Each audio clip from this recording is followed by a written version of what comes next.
যে আমরা আমাদের ইডেনের ক্যাম্পাসে কোনো ছেলে শিক্ষার্থী এলাও করতেছি না। যদি সাত কলেজ তো এখন আছেই স্টিল।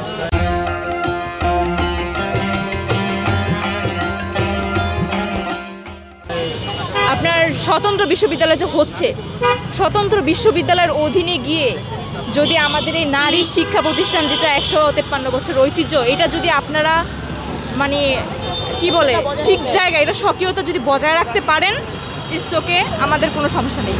কিন্তু আমাদের মাথায় এটা আসতেছে না। আমরা যত এই যে কি বলে প্রজ্ঞাপন দেখতেছি, এগুলো কোনোভাবেই আমরা কোনো জায়গায় দেখি নাই যে ইডেনের যে স্বকীয়তা আছে এটা স্টিল বজায় থাকবে, এরকম কোনো কাঠামো আমরা এখন পর্যন্ত দেখি নাই। এবং এই ব্যাপারে কেউ আমাদেরকে আশ্বস্তও করে নাই যে না, ইডেন কলেজ যে মহিলা নারী শিক্ষার্থীদের কি বলে প্রতিষ্ঠান ছিল, হ্যাঁ, তো এটা মহিলা কলেজই থাকবে বা নারী শিক্ষার্থীদের প্রতিষ্ঠানই থাকবে। এখানে আমরা কোনো কাঠামোগতভাবে আমরা অন্যভাবে এটা ম্যানেজ করবো, এটা আমাদের মাথায় আসলে কাজ করার কথা না, এত ছোট মাথায়। তো আমরা এখন পর্যন্ত এটা নিয়ে আশ্বস্ত হই নাই, কারণ কেউ আমাদেরকে আশ্বস্ত করে নাই যে এটা আসলে নারীদেরই প্রতিষ্ঠান থাকবে, এখানে কম্বাইন্ড হবে না, কোনো ছেলে ঢুকবে না, এরকম কোনো কিছু এখন পর্যন্ত কেউ আমাদের আশ্বস্ত করে নাই। তো আমরা হচ্ছে গিয়ে বলতে পারেন কি বলে নিজস্ব যে সত্তা, সেই সত্তার ধ্বংস হয়ে যাওয়ার একটা হুমকির মুখে আমরা আছি এই জিনিসটা। তো আমরা এই জন্য চাচ্ছি যে এখানে আপনার মানে আমাদের শুধু মানববন্ধন আজকে এটাই যে আমাদের যেই একটা স্বতন্ত্রতা আছে, আমরা কেন স্বতন্ত্র, সবার থেকে আলাদা কেন, ইডেন কেন বাংলাদেশে সবার থেকে আলাদা।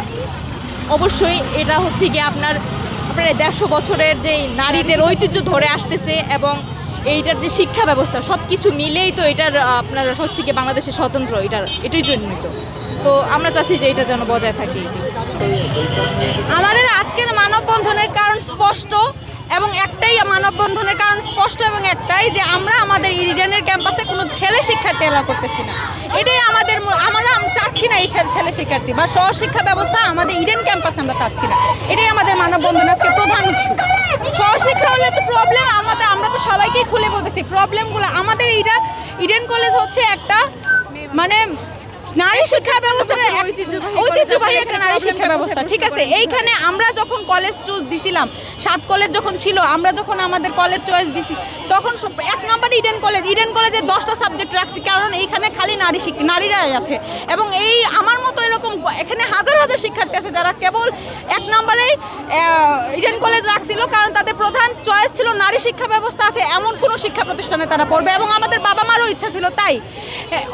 অনেক শিক্ষার্থী এই কারণেই মূলত ইডেন কলেজ আসছে। এখন এই 2 বছর বা 3 বছর পড়াশোনার চলাকালীন সময়ে যদি হুট করে একজন এসে বলে যে না, এখন এই শিক্ষা প্রতিষ্ঠানের ছেলেরা আমাদের ঘোরাফেরা করবে, আমাদের সাথে ছেলেরা পড়াশোনা করবে, আমরা তো সেটা কোনোভাবেই মানতে পারতেছি না।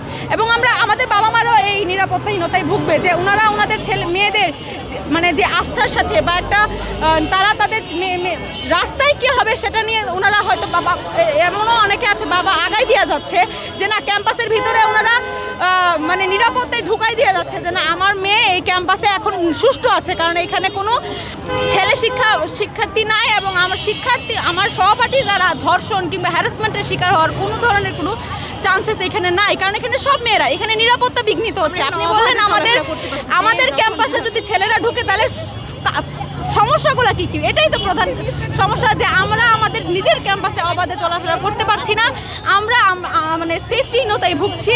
আমরা একটা মেয়ের সাথে আমি যেভাবে সবসময় চলাফেরা করি পাশে নিয়ে বসে, আমি নিশ্চয়ই একটা ছেলের সাথে এভাবে বসতে পারবো না। বা আমি আমার পুরো শিক্ষা ব্যবস্থায় 4 বছর ইডেন কলেজে পড়েছি, আমি একদিনও একটা ছেলের সাথে বসে ক্লাস করি নাই। হুট করে লাস্ট ইয়ারে এসে যদি একটা ছেলের সাথে ক্লাস করতে হয়, সেটা আমার কাছে নিশ্চয়ই সেটা সুলভ মনে হবে না।